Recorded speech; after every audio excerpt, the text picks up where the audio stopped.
In the metals quadrant, taking a look at the August gold contract. That's right, this is August, highest volume today. The support definitely seems to be holding, despite gold falling about 1.63% from those Wednesday highs, which was above 1900, around 1915 and change. Gold is still up almost 1% on the week. Today's high was back above 1900, 1903.50. That was up a little bit more than 1/4%. But on the low side of things, we were down over 0.75% at 1884.30.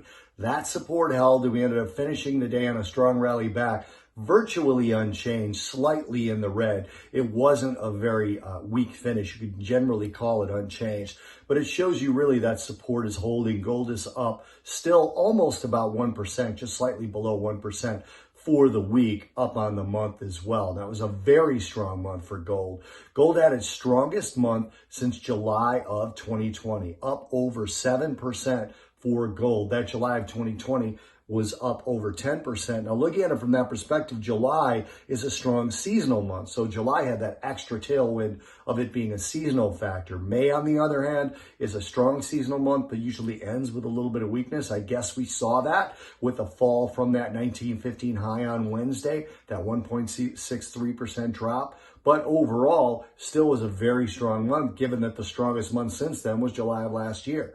So a very strong month for gold, and inflation expectations are likely to be a tailwind going forward, even though we're going into a slightly weak seasonal period for the precious metal. University of Michigan inflation sentiment came out this morning and rose, but shifted in terms of duration.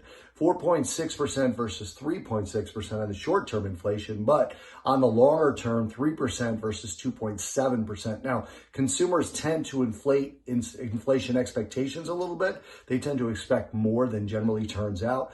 But it's notable that the shorter end of the curve jumped more on this Michigan sentiment number than the longer end. So that might actually weaken gold a touch. Gold is an inflation hedge. When you buy and hold it, in theory, or at least historically, that's the way it's viewed.